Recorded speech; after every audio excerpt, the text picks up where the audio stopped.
The first sound Maya Brooks heard that Saturday was the rattle of her neighbour's old pickup pulling out of the driveway. She lay still for a moment, staring at the ceiling of her small apartment in Houston, thinking about the car sitting in the lot below. Her own sedan hadn't started all week, and the repair shop wanted more than she could spare. It meant borrowing rides, juggling bus schedules, and praying nothing else would break down. She had worked 2 shifts yesterday and barely made it home in time to tuck her daughter into bed. Tonight would be even longer. Bayou Prime Steakhouse was booked solid, and on weekends that place felt less like a restaurant and more like a storm. Polished floors, white tablecloths, well-heeled guests who never looked twice at the people serving them. It was a world that expected perfection, no excuses. Maya slipped on her black uniform, smoothing the apron with careful hands. She checked her phone before heading out. A reminder popped up. Dance fee due next Friday. Her little girl had begged for weeks to join the studio down the street, and Maya had promised to find a way. That promise sat heavy in her chest every time she clocked in. By the time she arrived at Bayou Prime, the air already smelled of seared beef and garlic butter. The staff hustled like a team of athletes before a big game, servers polishing glasses, bussers setting chairs at perfect angles, the manager pacing the floor with sharp eyes. Everyone could feel it in the air. Tonight mattered. Maya tied her hair back and grabbed her section assignment. Nothing unusual, 2 4-tops and a booth. Manageable. She exhaled in relief. But just as she turned toward the dining room, she heard the host whisper to the manager near the podium. A name passed between them, low but sharp enough to cut the hum of chatter. Charles Haddon. The room seemed to shift when the name landed. People said he was one of the biggest real estate moguls in Texas, the kind of man who snapped his fingers and deals worth millions appeared. Maya had never met him, but she'd read enough in the papers to know he wasn't exactly gentle. If he was coming tonight, the storm was about to break. The manager's eyes swept the floor, searching for who could handle it. For a second, Maya thought she was safe. But fate has a way of pointing its finger. His gaze landed on her, and her stomach turned. She had walked into plenty of long nights before, but something about the hush in that moment told her this one was going to be different. The first thing Maya noticed when Charles Haddon walked in was not his tailored suit or polished shoes. It was the way the room shifted around him, as if people were trying not to stare but couldn't help themselves. He moved quickly, 2 men trailing close behind, carrying leather portfolios and speaking in low voices. The host greeted him with an eager smile, but Haddon barely nodded. His eyes flicked to his watch, then to the tables, then back to his phone. He was a man measuring every second. Maya could feel the tension spread like static through the staff. She straightened her shoulders as the manager gave her a small nod. It was her table. Her heart thudded, but she forced a smile as she approached. "Good evening, sir," she said softly. "Welcome to Bayou Prime. My name is Maya, and I'll be taking care of you tonight." Haddon didn't look up from his phone. His voice was steady, clipped. "Wine list, make it quick." She nodded, keeping her tone even. "Of course, would you prefer red or white?" Finally, his eyes met hers, sharp, impatient. "Just bring something that won't waste my time. Good vintage. Don't bother with the cheap stuff." Maya swallowed, her face calm though her stomach tightened. She walked back to the bar, hearing the soft clink of silverware and the hush of whispers behind her. One of the bussers leaned close as she passed. "You got the shark tonight," he muttered under his breath. She forced a quick smile, pretending she wasn't rattled. In her mind, she repeated the same thought she carried through every shift: keep it together, keep it professional, every dollar counts. By the time she returned with the wine, Haddon had already placed his phone face down, tapping one finger on the table as though each second was being tallied against her. She presented the bottle carefully, describing its notes the way she had been trained. He waved her off. "Pour it, let's move this along." She did as told, careful not to spill a drop. His associate offered a polite thank you, but Haddon didn't acknowledge her at all. For most guests, Maya found joy in the little rituals of service. The smile when the first sip of wine hit the tongue, the small talk about birthdays or anniversaries. Tonight there was none of that, With Haddon, everything was a transaction measured in seconds and dollars. As she stepped back from the table, his words landed like a stone. He spoke to his associate, not to her, but loud enough for her to hear. People forget, my time is worth more than theirs. At least she's being paid for hers. Maya's hands curled at her sides. She forced herself to turn away slowly, walking back to the kitchen with her head high. She thought of her daughter's dance shoes waiting at home, the broken car sitting in the lot, and the bills stacked on the counter. Every shift she worked wasn't just about serving food, it was about holding her life together, one plate, one tip, one long night at a time. And tonight, with Charles Haddon in the room, she knew every second was going to feel heavier than the last.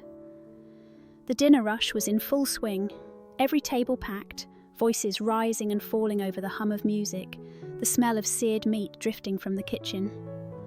Maya moved like she always did, steady, precise, carrying plates with one hand and balancing glasses with the other. Her other tables were easy that night, a young couple celebrating their first anniversary. A group of friends in from out of town, laughing a little too loud, but generous with their tips. Those guests reminded her why she loved the job. But then there was table 9. Haddon tapped his finger against the cloth as though keeping time with his own impatience. His associates tried to keep the conversation light, but they looked like men sitting next to a storm cloud. When the kitchen bell rang, Maya felt her chest tighten. His steak was ready. She carried the plate with practiced care, every step rehearsed in her head. The Wagyu sat perfectly seared, juices glistening under the soft lights. She set it down gently in front of him. "Wagyu rare as requested," she said, her voice even. Haddon cut into the meat, chewed once, then dropped the fork with a clatter. His face hardened. "This is raw," he said flatly. "Do you people not understand simple instructions?" Maya's stomach dropped. She had seen Chef Mark prepare it himself, watched him check the temperature. It was exactly rare, not raw, but in this job the customer's word was law. "I'm sorry to hear that, sir," Maya answered quickly, steady though her cheeks burned.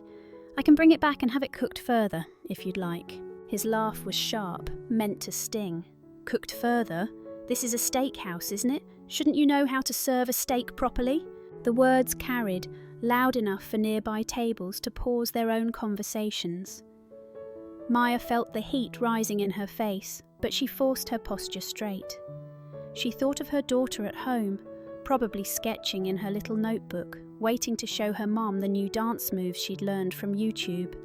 That thought steadied her. "Of course, sir," she said softly. "I'll take care of it right away." She lifted the plate and turned toward the kitchen. Behind her, Haddon's voice cut through again, sharper this time. "For the money I spend here, I shouldn't have to repeat myself. Maybe hire people who know what they're doing." The words rippled through the dining room, forks froze halfway to mouths. Even the pianist slowed, stumbling over a note. Maya kept walking, but inside her chest was on fire. In the kitchen, Chef Mark bristled when she placed the steak on the counter. "That was perfect," he muttered, shaking his head. "Man doesn't know the difference between rare and raw." Maya stayed quiet. She knew it didn't matter who was right. All that mattered was sending the plate back out and holding herself together. But as she stood there, the sting of his words echoing in her ears, she realised something. This wasn't just about a steak. It was about being told yet again that her work, her effort, her very self wasn't good enough. And she felt the first crack in the wall she had built around her patience. The kitchen rushed to fire the steak again, this time leaving it longer on the grill. Maya poured a glass of water to steady her shaking hands, but her chest still felt tight. She had been called clumsy, careless, invisible before. But tonight, in front of that entire room, something about the way Haddon's words rang out had cut deeper than usual. When the bell rang, she lifted the new plate and carried it back out. Her face was calm, her steps practiced, but inside every nerve was buzzing. She set the steak down gently and offered a polite smile. "I hope this is more to your liking, sir." Haddon sliced into it, chewed once, and gave a small nod. "Finally," he muttered. Then, without missing a beat, he looked directly at her for the first time all night. "You should have done it right the first time. People like you waste my time, and I don't tolerate incompetence." The words dropped like stones. The room went still. Conversations died off. Forks rested on plates. The pianist's melody faltered. All eyes turned toward table 9. Maya's cheeks burned. For a heartbeat, she thought of bowing her head, whispering another apology and walking away. That was what she always did. That was what years of working service jobs had taught her. Smile, swallow the insult, survive another shift. But then she pictured her daughter's face. The way she had asked earlier in the week, "Mom, do you think I'll ever get to dance on a real stage?" Maya had promised her yes. And what good was that promise if she couldn't even stand tall for herself? Her spine straightened, her voice calm but clear cut through the silence. "Money pays the bills, sir," she said, locking eyes with him. "But it doesn't excuse the way you treat people." For a moment it felt as though time itself froze. No one moved. No one spoke. Her words seemed to hang in the air, sharper than crystal, impossible to ignore. A few diners looked down, embarrassed for the man who had just been called out. Others stared at Maya, wide-eyed, as though they couldn't believe she had dared to say it. Haddon blinked, stunned. His face flushed a deep red. He opened his mouth, but for once no sound came. And in that hush, Maya realised she had crossed a line she could never uncross. Yet deep in her chest, instead of fear, there was something else. A quiet, steady ember of pride. The silence after Maya's words stretched longer than anyone expected. A cough somewhere in the room. The soft shuffle of a chair. But most people just sat frozen, staring at the man who was used to having the last word. Haddon's face twisted, the red in his cheeks climbing toward his temples. He pushed back from the table so suddenly the wine glasses rattled. "How dare you!" he snapped, his voice booming through the dining room. "Do you know who I am? I could buy this place tomorrow and have you out on the street by nightfall." The sound bounced off the wood-panelled walls, and a few guests flinched. Maya stood perfectly still, her chin lifted. Inside, her heart hammered so loudly she could barely hear him, but she didn't move. Haddon reached into his jacket, pulled out a thick fold of cash, and slammed it on the white tablecloth. The bills spilled across the plates and silverware like a taunt. "There," he barked. "More than enough to cover this pathetic excuse for service. Keep it. I don't need it." For a moment, nobody breathed. Then slowly he stood. His chair screeched back, nearly tipping over. Both of his associates scrambled to follow, their faces pale, eyes avoiding contact with anyone around them. Haddon jabbed a finger toward Maya. "You'll regret this." With that, he stormed toward the exit, his polished shoes pounding against the floor. The room seemed to pulse in his wake, the smell of garlic and charred steak still thick in the air. Only when the heavy doors swung shut behind him did sound begin to creep back. A low murmur from one table, a nervous laugh from another, and then, from the corner, the faint metallic click of a phone locking. Someone had been recording. Maya's pulse spiked. She hadn't noticed the young man at the table near the bar, his phone angled just right to catch the exchange. He slipped it into his pocket, whispering to the woman beside him. The manager rushed to Maya's side, eyes darting to the pile of cash still spread across table 9. His jaw was tight, torn between relief that Haddon was gone and fear of what might come next. Maya stood there, hands trembling now that the moment had passed. She glanced at the money, more than she made in a week, sitting there like an accusation. She didn't reach for it. She didn't move at all. The pianist, after a long pause, began to play again, but the tune sounded off, halting.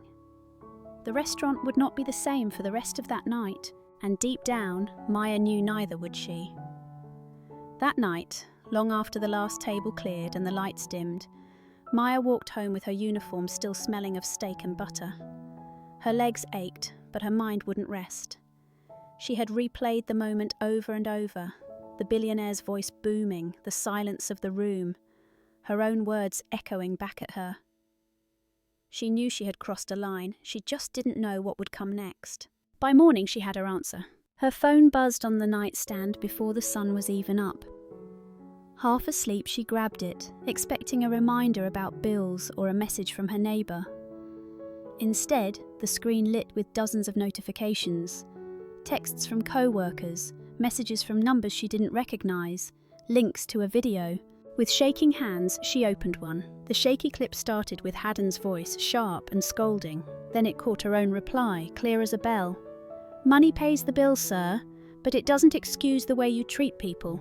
The clip ended with him storming out, cash flying across the table. Already it had thousands of views. Maya sat on the edge of her bed, staring at the screen while her daughter rubbed her eyes and wandered out of the bedroom. "Mom, why are you up so early? Are you—" "Nothing, sweet pea," Maya said quickly, setting the phone face down. "I'll make us breakfast in a minute." But nothing about it felt like nothing. By mid-morning, the video had spread beyond their neighbourhood. On Facebook, local parents shared it with captions like, "Finally someone stood up to him." On Twitter, strangers were applauding her courage. One comment read, "That waitress deserves a medal." Another said, "I want to eat at that restaurant just to tip her." But the praise wasn't the whole story. Mixed among the cheers were sharp words too. "Unprofessional." "Servers should never talk back. She's ruined her career." The split cut deep. When Maya walked into Bayou Prime for the emergency staff meeting that afternoon, the air felt heavy. Every server, every busser, every line cook was already gathered, whispering, their eyes darting toward her as she slipped into a chair. The manager cleared his throat. "I know you've all seen the video," he began. "We need to be careful. There will be reporters. There will be calls. For now, no one speaks to the press. If you're asked, direct everything to me. And Maya..." He paused, glancing her way. "You still have your job. We stand by our people. But let's be clear, this is serious." Her chest loosened just a little. She nodded, whispering, "Thank you." Still, as she left the meeting, a co-worker brushed past her and muttered under his breath, "I hope you know what you've done." The words stung almost more than Haddon's had. That night, Maya tucked her daughter into bed, kissed her forehead, and sat quietly in the living room, scrolling through comments on her phone, praise on one side, condemnation on the other. It felt like the whole world was deciding whether she had done something brave or something unforgivable, and she wasn't sure which way the scales would tip. The days that followed felt like balancing on a wire. Some guests came in asking specifically for Maya's section, slipping folded bills into the check holder with quiet encouragement. "Good for you." We've all wanted to say that. But the applause online didn't stop the cancellations. A corporate dinner, worth thousands, vanished overnight. Everyone in the restaurant knew why. In the break room, she overheard two co-workers whispering, "If the cancellations keep up, shifts are getting cut." Yeah, and we all know who they'll blame. Who? Maya pretended she hadn't heard, but the words stayed heavy in her chest. That Friday, when she emptied her apron at home, the tips looked thinner than usual. She spread the bills across the kitchen table, stacking them into piles: groceries, rent, utilities. Her daughter's bright pink flyer for the upcoming dance showcase stared back at her from the fridge, the unpaid fee circled in bold ink. Her little girl padded in, barefoot, clutching a notebook. "Mum," she asked, eyes wide, "do you think I'll still get to dance next week? You promised." Maya forced a smile, brushing a curl from her daughter's face.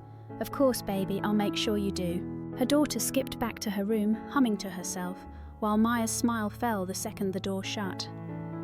She pressed her palms to her eyes, fighting the tears. Strangers on the internet could argue all day about bravery versus professionalism, but none of them were here at this table, staring at bills that didn't add up. Her phone buzzed, breaking the silence. She glanced down, expecting another notification from social media, maybe a message from a co-worker. Instead, the subject line on the email made her blood run cold. From Haddon & Associates, attorneys at law. She opened it with trembling hands. Mr. Haddon expects the removal of all video recordings and associated content that reference his name or likeness. Failure to comply may result in legal action.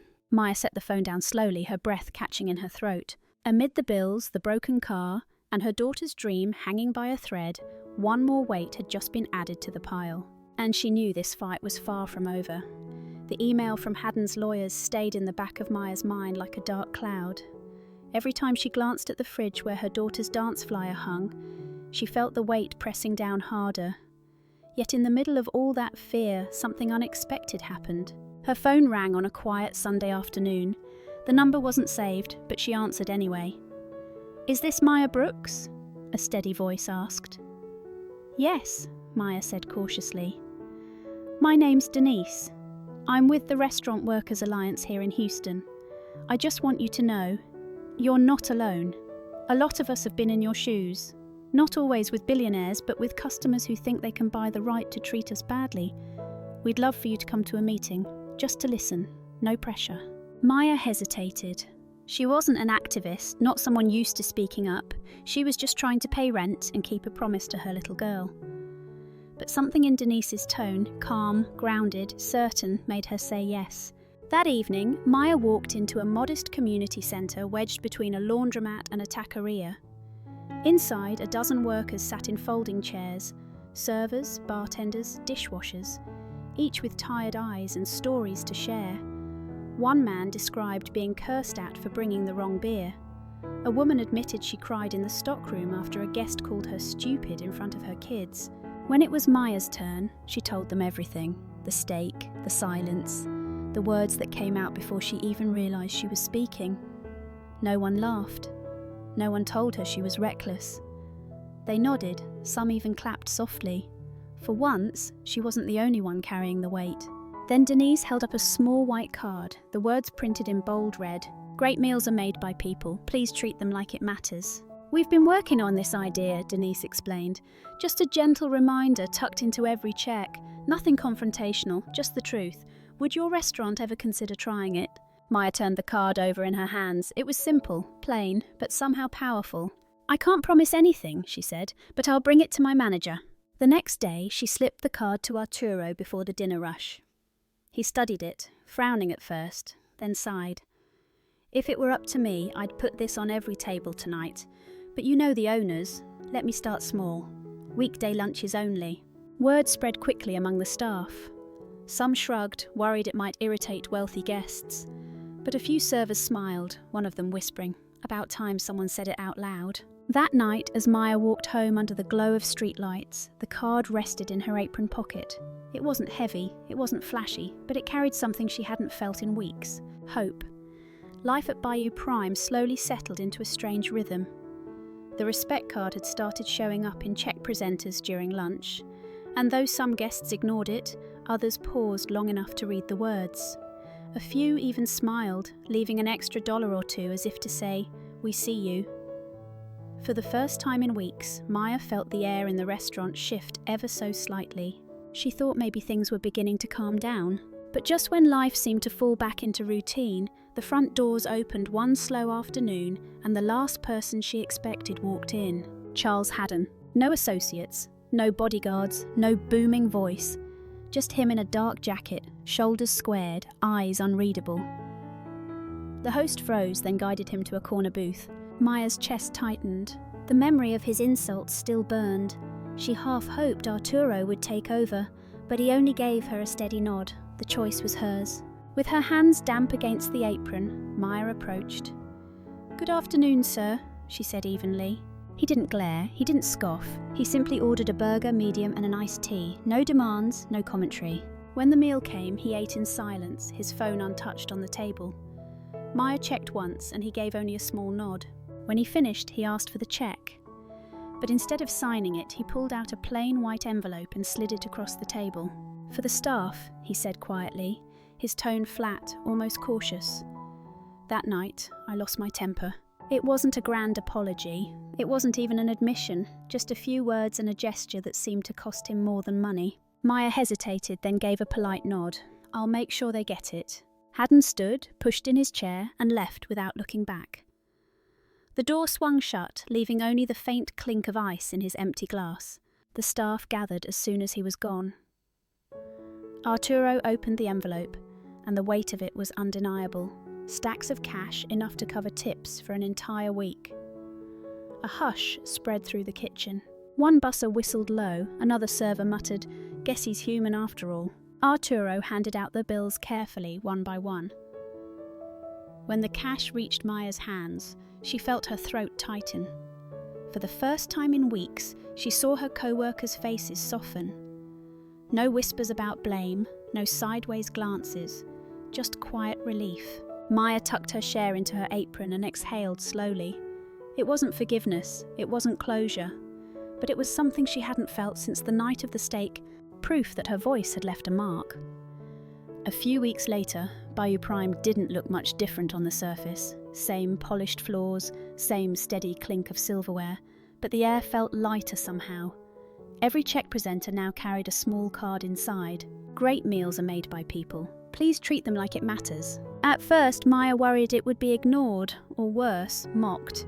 But night after night, she noticed guests pause when they saw it. Some left larger tips, others offered kind words on their way out. And among the staff, something subtle shifted. "I feel safer now," one young server admitted while polishing glasses. "It's like the card speaks for us before we have to," another added. Even Chef Mark, the one who had bristled that night when Haddon sent back the steak, cracked a rare smile in the kitchen. "Guess the message got through after all," he said, sliding a perfectly seared ribeye onto the pass. For Maya, the change wasn't about bigger tips or a fancier title, though being promoted to shift lead did help with the bills. It was about walking into work and no longer feeling invisible. It was about knowing her voice, once nearly swallowed in humiliation, had echoed far enough to matter. But the truest reward came one Friday evening at the community centre. Her daughter stepped onto a small stage, hair pinned back, cheeks glowing with excitement. The dance recital wasn't extravagant, just folding chairs, parents with cameras, and a floor polished enough to shine under the overhead lights. Yet to Maya, it felt like the grandest theatre in the world. As the music played, she clapped along with the other parents, tears brimming in her eyes. Her little girl twirled with joy, every step a reminder of why Maya had stood tall that night, why she hadn't bowed her head when it would have been easier to stay quiet. Walking home afterward, her daughter's hand in hers, Maya thought back to the moment when everything had changed. The steak, the silence, the words that had slipped out almost against her will. "Money pays the bills, sir, but it doesn't excuse the way you treat people." That sentence had nearly cost her job, her security, maybe even her peace. But it had also given her something she hadn't realised she was missing, her own voice, unshakable and steady. The bills still came. The car was still unreliable. Life wasn't suddenly easy, but dignity, once claimed, couldn't be taken away. And as her daughter skipped ahead under the glow of the streetlights, Maya knew one truth would stay with her forever. Sometimes it takes just one sentence to remind the world that respect is never for sale. At the end of the day, Maya's story reminds us of something simple but powerful. Money can buy comfort, convenience, even influence, but it can never buy respect. Respect is earned in the smallest of ways: how we speak to each other, how we treat the people serving us, how we choose kindness even when no one is watching. So here's the question for you. If you were in Maya's shoes that night, standing in front of someone with power and money, would you have stayed silent? Or would you have found the courage to speak up? Thank you for spending your time with us. We'll see you again in the next story, right here on Rain Inside.